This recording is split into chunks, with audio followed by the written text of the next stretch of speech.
back to Science Fantastic with Professor Michio Kaku. On Science Fantastic, every week we profile some of the most amazing developments in science and technology that touches all of us. Now, in the past, we've had a number of scientists, astronomers, aerospace engineers, and even astronauts on the radio show. But today, we're going to talk about the people, the history, the visionaries. These are the people who actually made history by pushing the space program. So with us today is Fred Natus. He's a science journalist, author of a new book. It's called Star Settlers, the Billionaires, Geniuses, and the Crazed Visionaries Out to Conquer the Universe. So we'll be talking about the history, the passion, the vision of those people who are making history exploring outer space. So, Fred, glad you could be on Science Fantastic. Thanks so much for having me.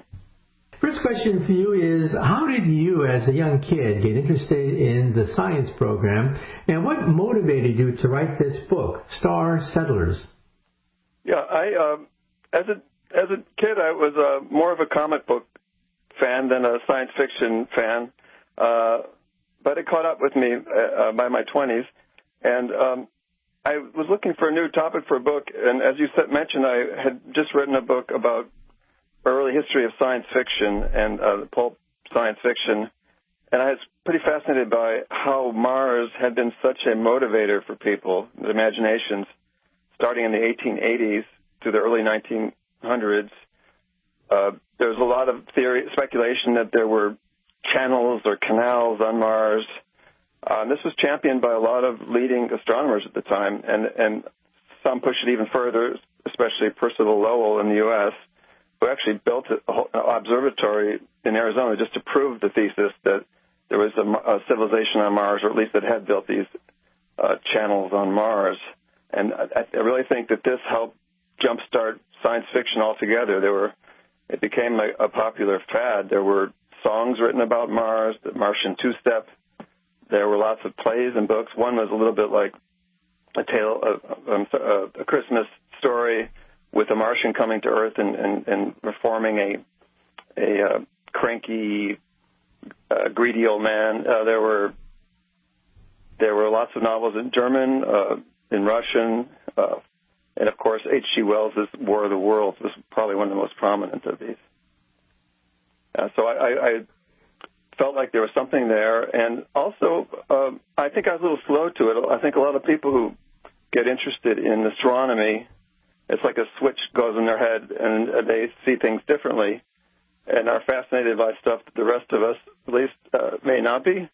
And the Mars rover photos of the surface of Mars were just, I think, a revelation for a lot of people. And I began to suspect that something had changed a little bit culturally.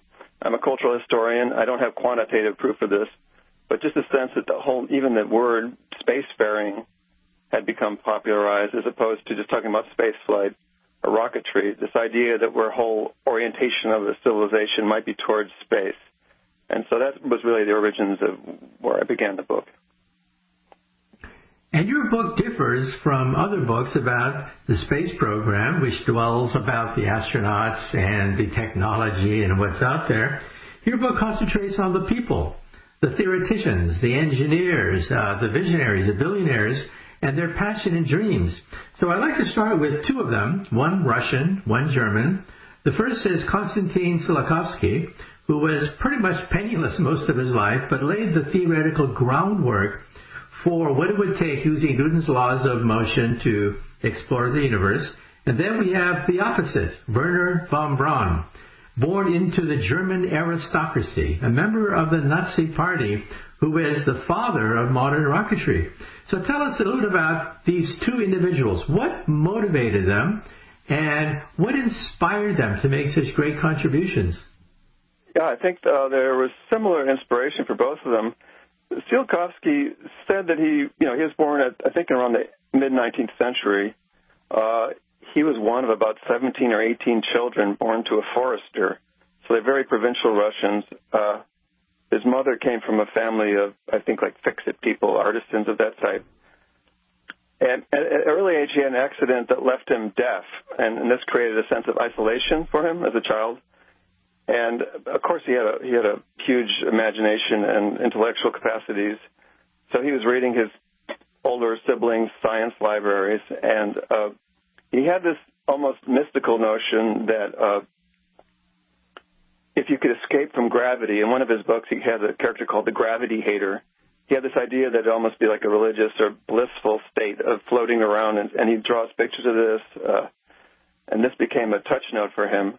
He also did read books like Jules Verne, and he went to Moscow as a teenager, penniless pretty much. He had a small allowance his father sent him, and he met up with a fellow by the name of Nikolai Fedorov, who had been an itinerant school teacher, but had become a librarian in the country's only public library at that point in Moscow. And Fedorov had a group of disciples, again, poor scholars, who he served as their university instructor. He brought them books every day. If they were hungry, he'd hand them some money for food, clothes if they're freezing. And Fedorov was another brilliant eccentric, I'd have to say. He was a devout Russian Orthodox Christian. He lived something of an ascetic, almost saintly lifestyle. He barely ate. He slept very little.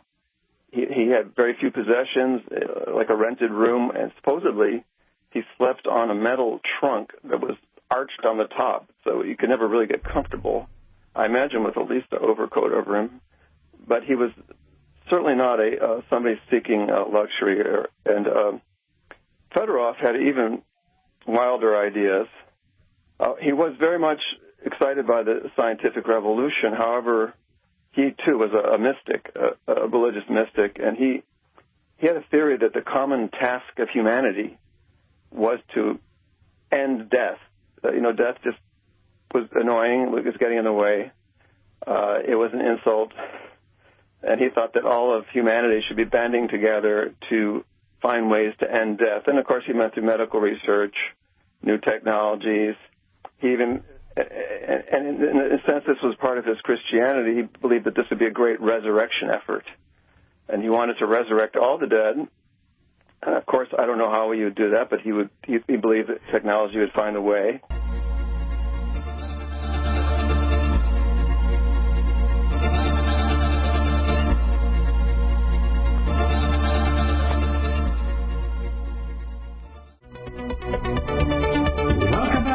Science Fantastic with Professor Michio Kaku. In this hour, we're talking about the visionaries, the billionaires, the people who have the passion, the foresight, and the knowledge to lay the foundation for the space program.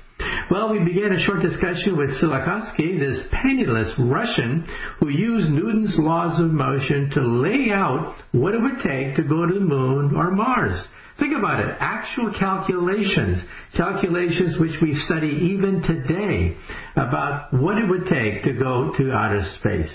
And then let's move on now to a German who actually put this theory into hard steel.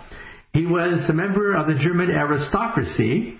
He was Werner von Braun, a member of the Nazi Party. And there's a song about him saying that he only cares where the missiles go up. He doesn't care where the missiles come down, specifically over London. So tell us a little bit now about Werner von Braun. Why did this member of the aristocracy become the father of modern rocketry? Yeah, so Werner von Braun came of age at a time when there was a big rocketry craze in Europe. Particularly, as I was mentioning, in Russia and in Germany, there were amateur rocketry societies developing, and there were industrialists encouraging research into things like rocket cars and rocket trains and rocket planes and daredevils trying to ride these things. And so von Braun was fascinated with rocketry from an early age. He realized that he couldn't understand any of it until he studied math, and so he was a reluctant student of math.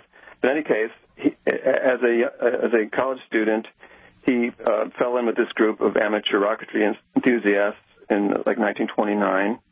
And they were working on an airfield an abandoned munitions field outside of Berlin. Everybody was working there for free. This is a time when the German economy was in turmoil, so people were living there in bunkers. They were getting food from a soup kitchen, and they had a lot of skilled mechanics and engineers working with them. And within a few years, these amateurs were succeeding in lifting rockets, and the German army becomes interested and suggests that they might want to join the army at a research facility.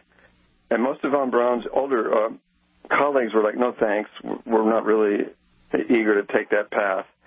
Von Braun, however, as you mentioned, was quite, you have to call him an opportunist, a very charming, affable person who knew how to get along with people and to manipulate them. In any case, he said absolutely. Soon, within a few years, they had some terrific test flights. In the meantime, the Nazis had taken over the country, and so he was working for the Nazis. He was required to become an SS officer, and they were working on their missile program, basically. The British soon bombed the base on the Baltic where they were working on these secret weapons, and Hitler ordered them to build these underground cavernous workshops in the mountains. And the fact is they had a whole concentration camp of like a death camp of workers building, thousands of these bombs. Pretty remarkable. And they managed to launch a couple thousand of them before the end of World War II, raining them down on London and Antwerp, other places, I think Brussels, killing a couple thousand. But the real tragedy was about 20,000 workers had been worked to death or died of diseases or exposure or starvation.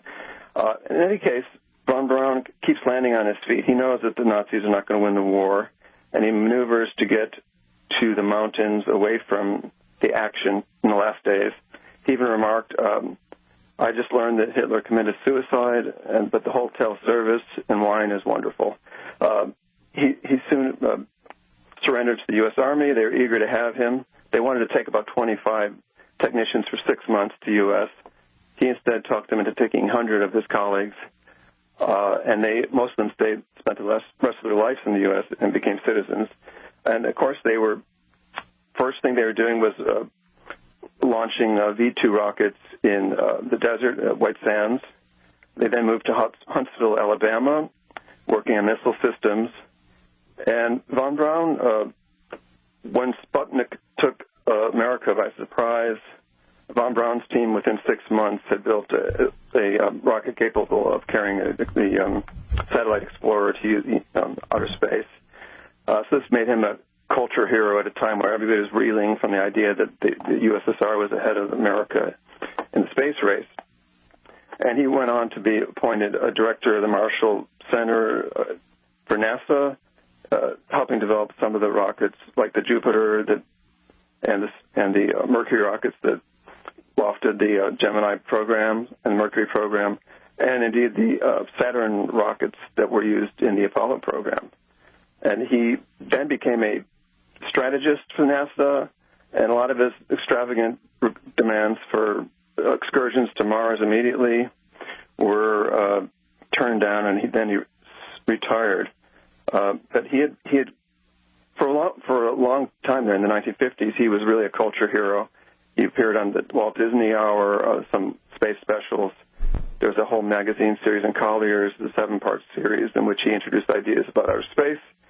And he really took on the persona of a patriotic American anti-communist.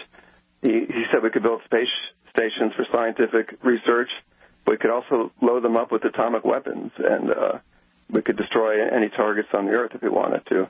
So he spoke this real Cold Warrior talk. And I think as the astronauts came into prominence, he sort of fell out of the prominence as the leader of the space movement in the U.S., but he certainly reigned there for a long time. Okay, well, let's move on because you have so many visionaries, billionaires, and interesting individuals that are profiled in your book. Let's move on now. Sure. And, of course, it was von Braun who talked about going to Mars, but then it was a Princeton professor, Gerald ONeill. So tell us a little bit about Professor ONeill. Sure. Gerald ONeill was a professor at Princeton, and he worked on cyclotrons, I believe, and he got sort of tired, apparently, of the academic life and applying for grants and et cetera.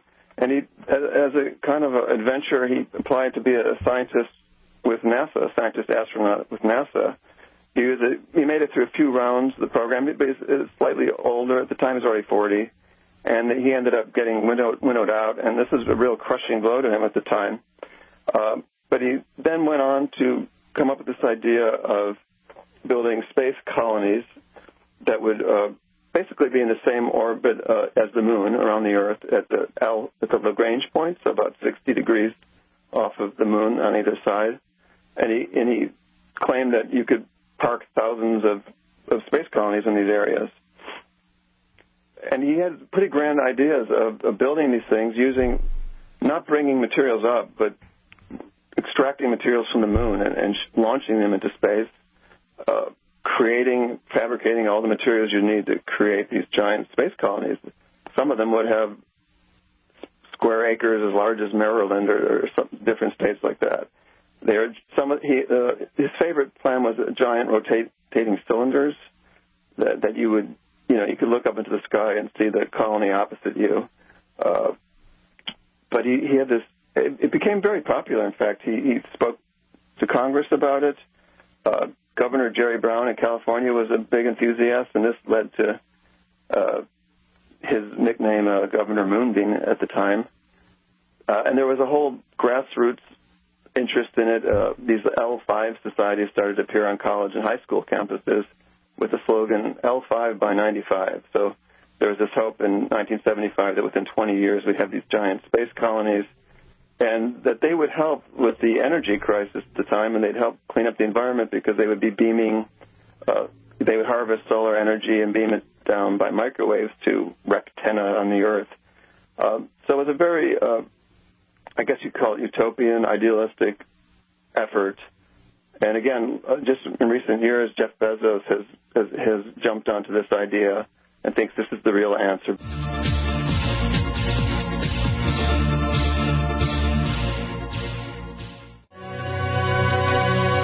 Welcome back to Science Fantastic with Professor Michio Kaku. In this hour, we're talking about not just the space program, but the people, the visionaries, the billionaires who are pushing a new agenda. NASA had a goal. The goal was to, quote, beat the Russians. Well, we did it. And after that, NASA became the agency to nowhere. That is, it sort of lost its way. That is, it doesn't go anywhere anymore. But now we have this influx of visionaries and, yes, billionaires who are pushing a different agenda. Before the break, we were talking about Jeff Bezos, founder of Amazon, richest man on the planet Earth. And he has a different vision, not just to beat the Russians, but he wants to make the Earth a celestial garden. That's right, a celestial garden with no pollution. All the hard industry that pollutes could be in outer space. And he envisions millions of people living in outer space. And of course, normally, a crackpot like that would be sent to the loony farm, but this guy happens to be the richest man in the world. So tell us now, what sparked a billionaire to finance his own rocket program called Blue Origin? I can't speculate into the psychology totally, but certainly he has, in interviews, said that he was a big science fiction buff as a teenager, adolescent. Star Trek in particular, he was. That's right. Yeah, you're right. Of course, he wanted to call Amazon originally "Make It So," I believe. He was a big fan of Captain Picard. But he, even as a teenager, he had envisioned someday building space hotels and space amusement parks. And so he's recently, of course, he's looking to profit from satellite systems and getting involved in moon colonization and so on. But I think there is some utopian or idealism underneath that, where he really wants, he likes that science fiction vision, and he thinks that, O'Neill's way is perhaps just to distinguish himself from Elon Musk, who's gung-ho on colonizing Mars. He likes the idea of not being on a planetary surface. You use much less energy landing or taking off or carrying materials, perhaps even manufacturing materials. And so his idea, again, I think the environmental movement in the 70s led people to think that we had to limit ourselves, limit resources, and this bothered people like Bezos who envision, expansion and grand destinies for humanity. So he seized on Gerald ONeill's ideas. In fact, he's said in at least one of ONeill's lectures, because he was a student at Princeton also.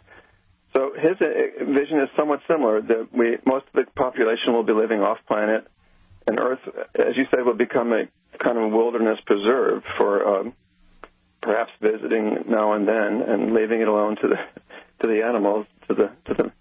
One of his space colonies painting shows a moose on top of a cliff, so you can imagine a moose in outer space in a natural setting. That's his vision, at least, that he's presenting to the public.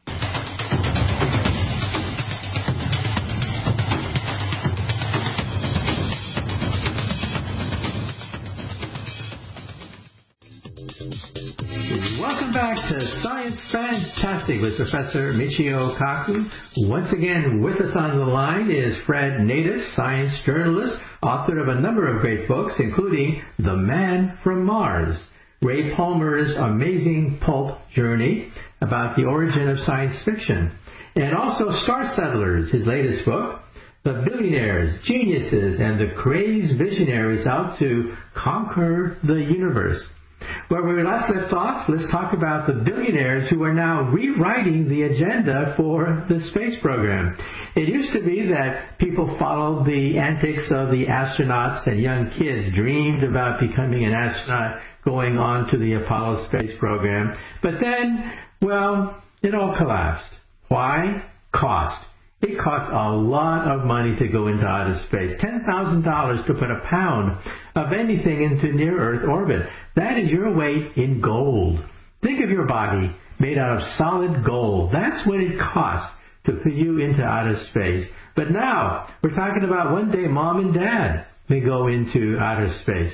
So tell us now a little bit about Blue Origin, the fact that the richest man in the world, Jeff Bezos, founder of Amazon, is funding a fleet of rockets, one rocket to take passengers, tourists, into outer space, and another one to go all the way to the moon. So tell us about Blue Origin. Sure. I will also add in Virgin Galactic, Richard Branson's company, as far as the tourism business, and I think both may very well this year begin taking tourists up on suborbital flights to experience microgravity for a few minutes. And, of course, they're not doing this as a public service. That you pay $200,000 or $250,000 per ticket, and that is a round trip.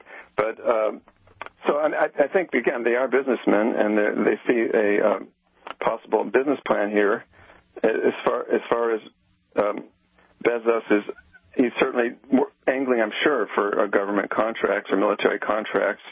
And, of course, he and Musk are in competition for setting up new satellite systems for telecommunications. So for him, I think it's expanding his business empire as far as he can take it. But there's also this idea that if you go into outer space, you experience what some people call the overview effect, which is almost like a religious experience of realizing that the world should be united, and the nation states are something of a fiction in some ways, and so people have a kind of holistic vision of the Earth and people's destiny and role on the Earth. So these tourist agencies are also selling this idea: you can become an ambassador back to the Earth and help us through all our problems with global warming and ecological issues. Okay, now let's shift gears and talk about another billionaire, Elon Musk, that you alluded to. Many people compare him to Tony Stark, the alter ego of Iron Man. The science, genius, industrialist, capitalist billionaire, all rolled up into one, Tony Stark. So tell us a little about the origin of where did Elon Musk come from? Comes from South Africa, humble origins, and skyrockets to become one of the leaders of the space program. How did that happen? Well, it sounds like he has a lot of ambition and brilliance. He said he was a comic book fanatic as a child and adolescent, and started doing video game programming and that sort of thing. But he claims that his whole vision for creating his empire with his different holdings, the car company, Tesla, Solar City, SpaceX, and any other businesses I left out right now, he says that the whole purpose of that is because he's really serious about colonizing Mars. He just is fixated on the idea of creating a backup planet for humanity, a Earth 2.0, and he keeps talking about having a multiplanetary future.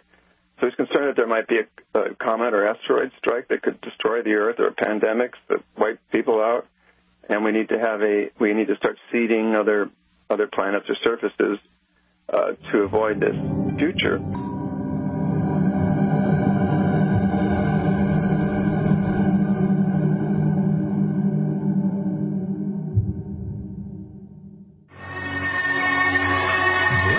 To Science Fantastic with Professor Michio Kaku. In this hour, we're talking to Fred Natus, author of the book Star Settlers. You know, it used to be that NASA was called the Agency to Nowhere. I mean, it didn't really do anything for so many decades, except, of course, send satellites to the great planets of our solar system. But other than that, we didn't really go anywhere. And the reason for that is simple: cost. It costs a lot of money to go into outer space, and bureaucrats are wary about raising taxes to pay for it. Well, things have changed. Jeff Bezos and Elon Musk are now billionaires opening up their checkbooks, not to mention the fact that Elon Musk is pioneering reusable rockets that you can use over and over again, thereby dropping the cost of space travel, some people think, by a factor of 10. Meaning that one day mom and dad can go into outer space. But anyway, let's talk about going back into outer space with the Falcon rocket, which successfully launched our astronauts to the space station recently, and then the Mars program, where he's fielding a Mars rocket of his own design. Could you elaborate? Only that I've seen videos of test flights. They already have prototypes of this. Lately it's been called the Starship for a while. I think it was called the BFR. In any case, he's built another space port down in Texas, I believe near the Rio Grande, or Brownsville, and they seem to be already having some success with test flights. So he's in some ways on pace to conceivably be getting to Mars by the 2030s. He mentions that these rockets, obviously they could hold a lot of freight, but they also can hold up to 120 passengers, which is pretty remarkable and would fit into his vision of creating these actual colonies on Mars if that comes to fruition. Now, there's also a split among astronauts about how to do it. Elon Musk and some individuals say, let's just jump to Mars. You know, we don't need the moon. I mean, the moon is a dead end. Not interesting anyway. Let's just jump to Mars. Other people say, let's do it the tried and true method. First, building a lunar orbiter, and then from that lunar orbiter, then create a Mars rocket that can take us to Mars. So, baby steps by baby steps. So, what are your thoughts? You've interviewed a lot of these people. What are your thoughts about whether or not you think we should take baby steps to Mars, that is, through the moon, or simply take that giant leap into the unknown? Yeah, as you said, there was a lot of debate about this, and when I first started researching, there was little discussion of the moon at all. Everybody seemed to be fixated either on robotic exploration or a Mars direct sort of idea. And NASA really didn't have any specific plans for Mars. It was all kicked down the road just some decades to come. However, I think there's been a lot of push, perhaps comes from the aerospace industry in terms of what's doable. But I think there can be an argument made. I have heard, like Buzz Aldrin wrote, that he thought that it would be better to launch a Mars mission from low Earth orbit, or at least Earth orbit, where rockets could be assembled and go on to Mars. that the moon really wasn't necessary, but other people argue, well, if your goal is colonization or settlement, the moon sure is an easier and safer place to try out systems and develop fail-safes and conceivably, rescue people or bring them what they need. Because with Mars, the window's only open every 2 years and 2 months, and people really are going to be marooned there if something goes wrong. So that seems to be where the split is. I'm not really an expert, so I'm just a hangers-on trying to find what's going to happen. I got to admit that I think Mars is a lot more romantic idea. Buzz Aldrin said when of the moon shortly after stepping onto it that it was magnificent desolation, and he later said, it's no place to set up shop, really. So we'll see.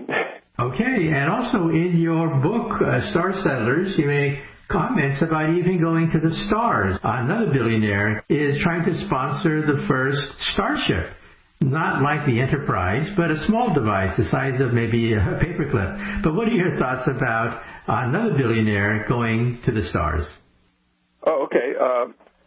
Well, I think Yuri Milner's plan, as you say, I did interview the scientist who came up with the idea, as far as I know, at University of California here, where I happen to live. It's Santa Barbara, and Philip Lubin. And his idea was to use a whole array of lasers that apparently are brought into phase, so that instead of having one giant laser, which no one can build, you have thousands or millions even of small lasers that are somehow focused together, and you can do the same thing. And again, there were studies of this about a decade ago that made it look impossible, but I believe with microwaves.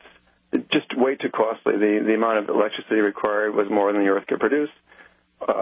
However, I think Lubin's plan at least seems feasible to a lot of people. And the idea is to send out, like you say, a 1-gram star chip loaded with sensors and radio communications that would be able to shoot off to Alpha Centauri star system and send back information. Unfortunately, we have run out of time. However, Fred, thank you so much for being on Science Fantastic. Oh, thank you so much for having me. I really enjoyed speaking.